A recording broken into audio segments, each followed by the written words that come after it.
Welcome to the Practice Podcast, a show created by lawyers to help lawyers in life and business without all the complicated lawyer language. Let's welcome Bast Amron founders and your hosts, Jeff Bast and Brett Amron. Hi, Jeffrey. Hello, Brett Amron, and welcome to the Practice Podcast. My full name, that usually means I'm in trouble. Brett M. Amron. What did I do? When you hear your full name, that usually means you're in trouble? Yeah, something like that. Yeah, same here with Jeffrey. If I get Jeffrey. Although it could be either of a few things, either professional capacity or I might be about to have a romantic interlude. Well, I don't know. We'll see how this podcast goes. All right. Well, Brett, if you had a time machine, I'd go back and start this podcast over. Yeah, so that's going to be some besides that. All right, if you could go farther back and give 18-year-old Brett some advice, what advice would you give 18-year-old Brett? Take a deep breath. Enjoy the journey. It's all going to work out. It's going to be okay. Whatever happens. It's going to be okay. And take that trip. That trip. Was there a trip that go travel? No. Yeah. No. I mean, I didn't really start traveling. I didn't start, my love for the outdoors and hiking and trekking and all that stuff until I was much older. Yeah. That's good. That's good advice. I like it. Do you think you would have listened? Back then? 18-year-old? I'm saying, do you think that guy would have listened? I'm not sure. That's the flip side of that question. So. How about 18-year-old Jeff? Probably something similar to, don't rush. I would have said, take time off between, school and college to actually think about your life when you're making decisions. You mean college and law school, or you mean high school and college? All three, all the above. All the above, all of them. I didn't take any time off in any of them. Well, if I had done that, I wouldn't have met my wife. Taking time off? Yeah. I think you would have met her no matter what. Oh, maybe. You were destined to meet. Anyway, all right, we have a guest here. I don't think we should keep... I love this topic. I could talk about it all day. Oh, really? There's lots of good advice for those who are young. How about your 19-year-old self? I also would have encouraged myself to pick up the guitar earlier. Yeah. There's a bunch of things. Yeah, I live with a guy who was a great guitarist in law school. It's all part of life's experiences, though, Yeah, true. Yeah, this is true. These decisions all led us to this place. That's right. And I'm happy to be here with you. As am I. I'm also happy to be here with Brad Baldridge. Brad is one of the nation's leading college financial experts. He teaches families the best ways to plan, save, and pay for college so they can make their children's college dreams come true without wiping out their finances or their retirement accounts. For over 20 years, he has shared his expertise and insights through his private practice, also as a blogger and as a presenter at workshops and seminars. And he's also the host of the Taming the High Cost of College podcast. Welcome, Brad. Thanks for having me. Where were you 6 years ago when I was starting this process? I know. I think we're a little late on this podcast, I think, for us. Exactly. Yeah. So not for you. You still have... I still have one left, yeah. Well, one just starting and then one left. One just starting. At home, yes. And one finishing. All right. So now I have three. Two are still in college. One graduated, and Brad has three. One's one about finishing, to graduate. One just starting, and then one in high school. Exactly. So what should we do different? Just kidding. Brad, how did you become college financial expert? How did you find your path to that? Yeah, so I got involved in financial planning and earned my CFP in the 90s. And then I did a lot of presenting, and that was the age of the workshop and the online and the in-person seminars. And so I got involved in that, but as a young advisor, that was tough. And then I started learning about college planning, and I started giving presentations on that topic. And I was kind of in a space by myself. And it turned out lots of people were confused by it and needed a lot of help. And then, of course, over the last 20 years, everything kind of lined up for me, right? College got crazy expensive. It got more and more complicated. So now most families are pretty stressed out about how college is going to go and if they're doing it right and what can they do better and all that type of thing. When should people start planning? Before they have kids. Right. So, right. Yeah, I like to kind of differentiate there's early stage planning and late stage planning. Sure. So early stage planning is, hey, we've got a newborn or we've got a 6-year-old and college is going to happen someday. And that's more like the traditional financial planning side of things, right? We put this much into retirement, we put a couple hundred into college, or maybe, whatever, right? And figuring out that balance and how important and how much do you want to pay for college and that kind of stuff. But then when you get to late stage planning, there's a lot more to do. So late stage, you've got kids in high school. And as you guys have just been through multiple times, there's lots more work to do when the kids are in high school because now you're visiting colleges. The students are trying to figure out how to apply. The parents are figuring out how financial aid is going to work. There's the testing and the visits and the financial aid forms and 529s and all the different things that you could do to help plan and pay for college. And for most people, it's a lot different than the way it was when they went to college, assuming they even did go to college. And, right. So that's kind of my focus. I tend to work with families in the late stage, and doing early stage is important, but there's a lot more urgency when we get to late stage. Yeah. Yeah. And I'd imagine, I guess like you said, over the last 20 years, a lot has changed because I don't know about you, Brett, but I filled out one college application, University of Florida. I got in maybe it was September of my senior year. You did too? Two. All right, well, there you go. Right. So I did one application. I got in early. It was, and the rest is history. But times have changed. And the one thing that you didn't mention is when you're doing those college tours, the colleges are actively recruiting.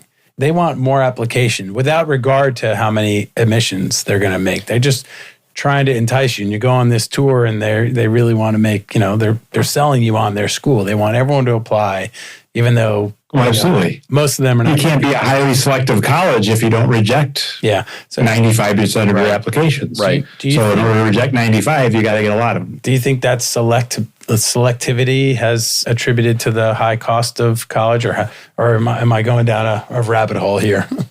Yeah. Well, yes, in some regards. So, there's a whole bunch of families that are very focused on the name brand schools. There are pros and cons to them, but right or wrong, because so many parents really are chasing those schools, they can raise their prices and the kids will still come. Right. And they're very much in the driver's seat when it comes to setting pricing, choosing students, all that type of thing. And that's only the top, maybe 50 colleges, maybe 75. Right. There's no automatic line, right? It's just kind of a slippery slope. It gets make it a little less in the driver's seat as you move down the list. But the vast majority of colleges are either not very selective in that they'll take just about anyone that's reasonably prepared for college. And then there's also a bunch of colleges that are what we'd call tuition driven, which means, they've got $28 million worth of salaries and expenses to pay. So they need to get $28 million in tuition this year. And that's not how the Harvards and Yales operate, but that is how a lot of other colleges do. So they need to fill their seats with paying customers, whatever that means at that particular institution. So most of your clients, when they come to you, is it a mixture of, or maybe focused on, hey, we have these schools, how do we figure out the best way to afford them? Or how do we figure out the best way to, what our options are given what we have or our ability to pay? Which way do most people sort of look at it? There's a couple different mixes, but one of the ones that I see is parents of late juniors or early seniors going, oh my God, we don't know where we are. We don't know what's going on. Mm-hmm. We just saw the price tags were in over our head. And I call that my senior rescue plan, right? Where it doesn't really matter what they did and how they got there. Most parents are not going to say, we messed up, college is canceled. That's not going to come out of their mouth. Right. They're going to say, how do we fix this? And most of the time, if they don't get help, they're probably just going to sign up for that big fat loan. And that's, because there is a loan out there that most parents can qualify for that will cover 100% of college. So you can borrow all $90,000 to go to Harvard if you want. I'm not saying you should, I'm saying you could. 90%. And I think that's where, again, poor planning leads to some of these disasters. But ideally, I'd like to see families, starting sophomore and junior year. where, again, when I went to college, and you guys look to be in a similar boat, but, it was mostly a senior year endeavor. That's way late when you start really looking at it from how it should be done today.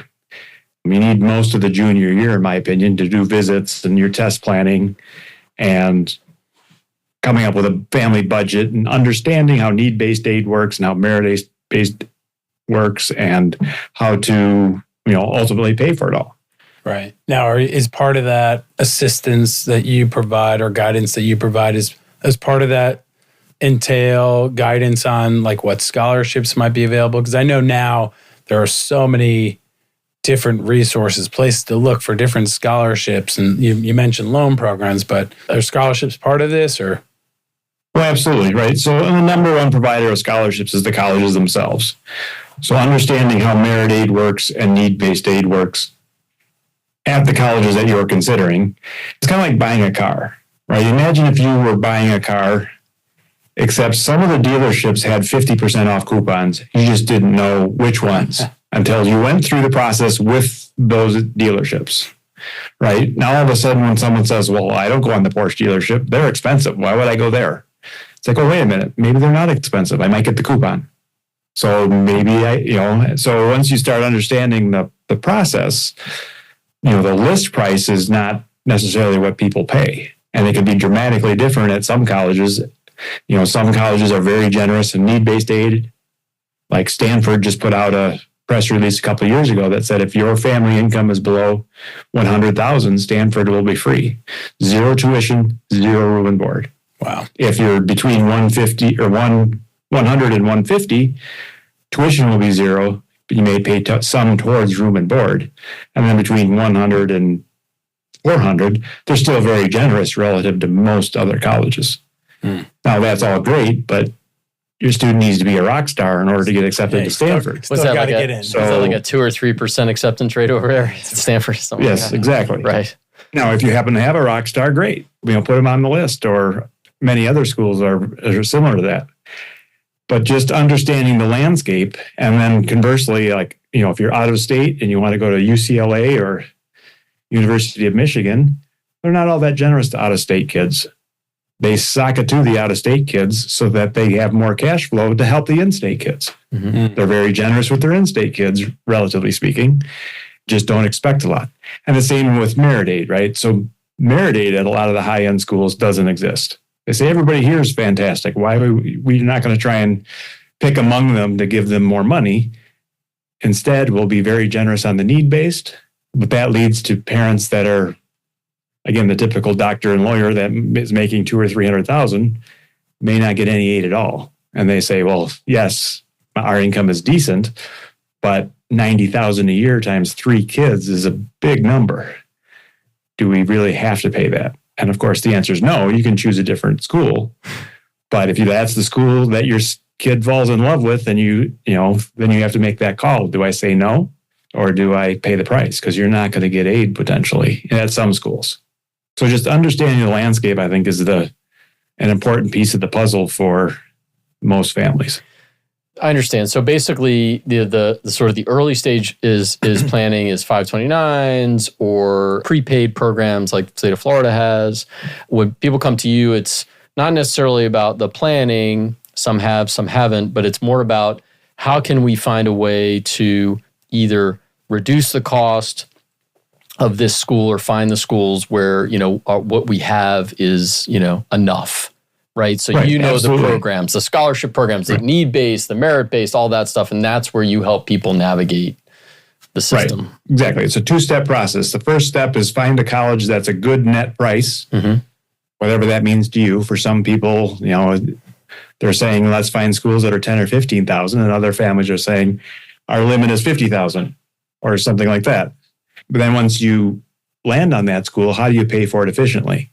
How do we tax advantage savings, leveraging the additional education tax credits and all that kind of stuff, save on interest, grow your portfolio, whatever it might be, cash flow, efficient loans, whatever it needs to be. And most families don't get that big scholarship that pays for school, and they don't save a big pile and pay for all of school. they do a combination of, well, we saved some, we borrowed some, we're going to pay some bills as we go. The student's going to contribute this, and the student's going to borrow that, and then grandma's going to kick in this, and you kind of have this big portfolio of here's how it's going to look. And it's a little different for everyone, of course, but it's not that silver bullet of this is the solution. It's, again, some find a school that gives you a decent scholarship to start, and then from there you whittle it down with all the different programs that might apply for your situation. And so when clients come to you, they hire you, I mean, ideally they've been working with you for a long time, but they hire you in pick it sophomore, junior, senior year. Are you helping them, guide them on that front end about what schools are realistic based on the resources that they have available? And then when the kid gets into school, are you done, or are you more long term? I mean, for the college planning. So I do full service financial planning, and right, of course, and we can go on from there. And oftentimes college is one goal. Most families, the other goal is retirement, and then maybe there's a third goal. But those two are almost always: if I spend this much on college, can I still retire? Or if I spend that much on college, what is the impact of all of this? Right, that's a question I deal with a lot where, we've got $1 million in our 401k. Is that enough? So that can we really focus a little bit more on something else like college or not? I had a dad come to me a few years ago. His daughter was accepted to the Tisch Performing Arts Center, which is the NYU theater department, and it's very prestigious, and it's right there on Broadway. So it's a great opportunity for his daughter who was into performing arts.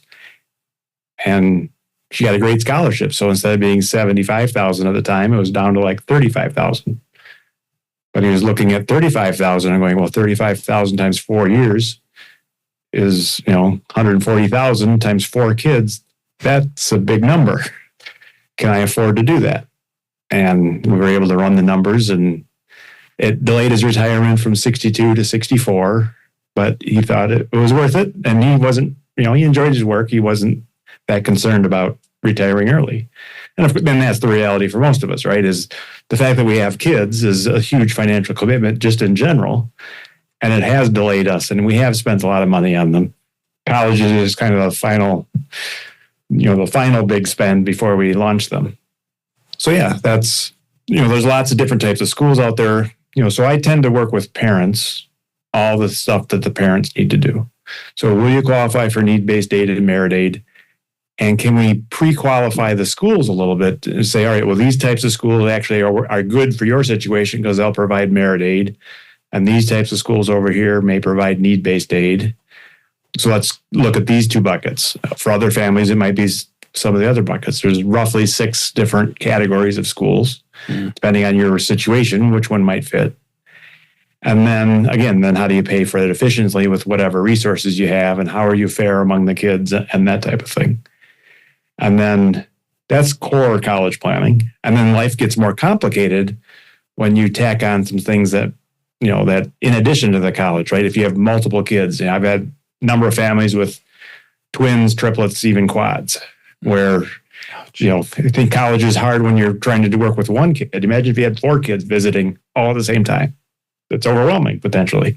If you received an inheritance, all of a sudden your financial situation changes drastically. And there's lots we can do there. And business owners can hire the kids in the business and set up tuition reimbursement plans. And they have a control over their salary, which may allow them to adjust how they pay and that kind of thing. And so sometimes there's leverage there. Athletes, of course, could get scholarships if they're talented enough. Divorce and blended families get more complicated. I work quite often with families that are in the middle of divorce while kids are in college and they're trying to figure out, or kids are in high school and they're saying, okay, well, as long as we're dividing up these assets, so how is this going to impact financial aid? And that's, I guess, one of the challenges. I know you guys do a lot of work with attorneys, but I think attorneys need to get up to speed, in my opinion, on college, because I spend a lot of time cleaning up their messes when it comes to things like inheritance, when it comes to things like divorce, where, they do the best they can, but they don't really understand how need-based aid works. So, ideally, you'd want to do it a different way from my side. Of course, I'm not dealing with the whole picture. I'm dealing with one piece. And I realize in many divorces, just getting it done is the number one goal in any way that's, but sometimes, again, when we have cooperative parents, there's things we can do where, well, instead of you taking the IRA, you take the Roth, and all of a sudden it changes the math and it looks better and everybody wins. So when we have parents that cooperate, there's a lot of leverage that we can get where, again, we get to change how we do things, maybe with the way that child support works. Because a lot of times the kids are close to 18 already anyway, and buyouts and some of those things might work out better. And then the other area that I'm working a lot on is estate planning. I had a family, grandma passed away. She put $250,000 into a trust for her grandson just before he was going off to college and said, this is money's for education.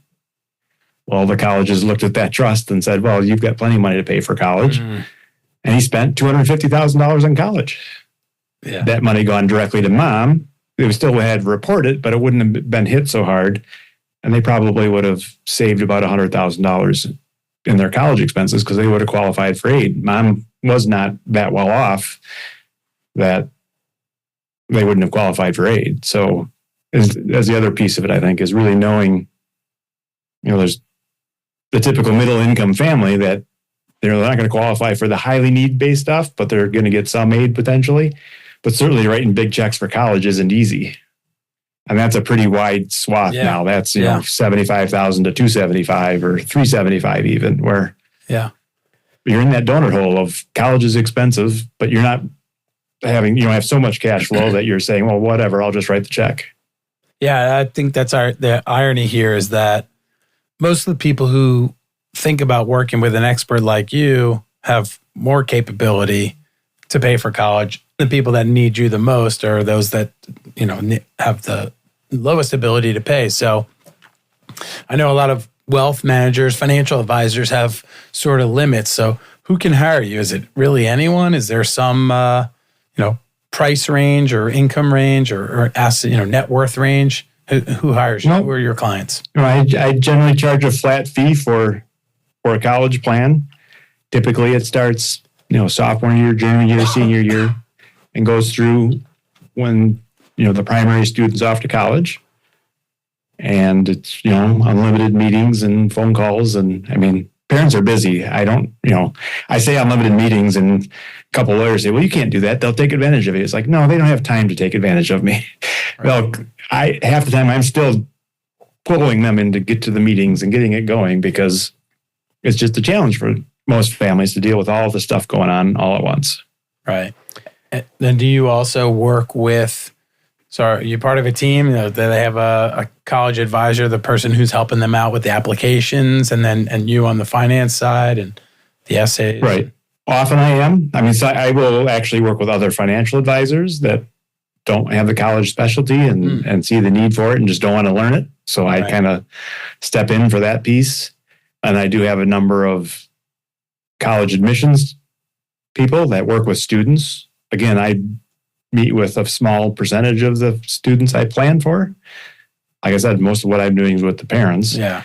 There are coaches out there that will help students with their applications and their essays and help them figure out what they want to be when they grow up, all that kind of stuff. And I just hired, someone for my own daughter to do that because, again, as is typical, right? She didn't want to listen to anything I had to say. Right. I'm dad and I don't know a thing. So, sometimes having that outside voice can be very beneficial in either on the financial side or on the student side. So are you seeing, Brad, at all, looking at it from the other side of the equation in terms of the system itself? College is, progressively getting more and more expensive every year.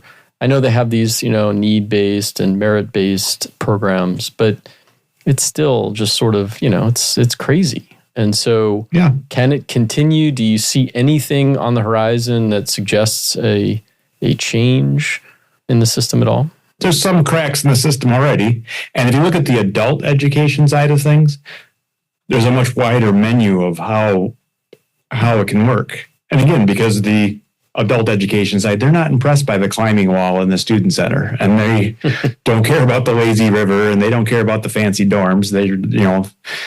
they're past that and they probably don't take advantage of that. But there certainly is that amenities war going on at the colleges where, these are our nice dorms and this is the nice workout centers, and all the colleges have been improving that because all the other colleges have improved it and they can't fall behind. So there is certainly some truth to that side of it and I think there's always going to be that, right? As long as there's parents like you and I that say, well, college was fantastic for me. I really want that for my kids. Oh, they raised it another 10%. Oh, I guess I'll suck it up and figure out another way to pay, right? And they know they've got you. Now, what happens is it pushes some people out of the market. And now there are, there are some certificate programs and that kind of stuff that might be more appropriate for some kids. And I think that's the challenge is politicians didn't do us any favors when they said college for everyone, because I don't think that's true at all. Education for everyone, yes, but college is one way to get that education. We need to have a wider menu of choices, not just the on-campus experience. That being said, some of the schools that do the on-campus experience well will always be there, and they'll always be the target for people that can't afford it or want to afford it. And then how that settles out is, well, if I can't afford to get that, it's kind of like private high school, right? I mean, there are private high schools that are $50,000 a year. Most families would say, that's crazy. I've got a free one right over there. And that's what they're going to do. But a few will spend the money. I think there's, some colleges will be like that, where you can spend the money if you want to, but there might be some alternatives. And it's slow to change. Yeah. I think that's one of the challenges. Education has always been very slow to evolve and change. So we'll see, I've been thinking that there's a reform coming for the last 15 years and right. Hasn't happened yet. So yeah. I mean, they have these massive endowments and they have all this money. A lot of them do, not all. And, right. People like us are, paying a lot of money every year to send their kids to school. And there's a lot of people that just can't do that. So there are alternatives in the market, and maybe those alternatives force the hand of the schools at some point in time. But like you said, it's right. Very slow to adjust. Right. And there's a lot of colleges that are financially in trouble and they're going bankrupt or closing or merging and again, a lot of weird things that just don't happen in education like they do everywhere else, right? I mean, where's the education conglomerate that is going around and, picking up a campus in every market and consolidating it and using efficiencies of various things to, like you see in most other industries, it's just not happening. Not exactly sure why, but when that happens, then maybe we'll have, again, a low-cost alternative. But the private, the for-profit sector has got a big bloody nose, so that it's going to be a while before that can come back, et cetera. Save early, save often, and go see Brad. Exactly. A great tie-up for that. Yeah, save early, save often, and go see Brad. Yeah, I wish I had known you existed, Brad, a few years ago. If I could go back in time... Oh, yeah. My time machine, that's what I would say. Go find Brad and hire him before the kids go to school. Brad, this was fun. If you enjoyed this episode... I know I did. You did? I'm glad. Okay, me too. If you enjoyed this episode, please let us know. You know how you can let us know? You can either send Brett an email or you can leave us a review or subscribe to the show. Share the show with your friends and family, and we will see you next time. Brad, thanks. Thanks, Brad. Thanks, Brett. Nelson. Thank you. Thank you, Jeff. Thank you. Forwarding all my emails to Jeff Bass.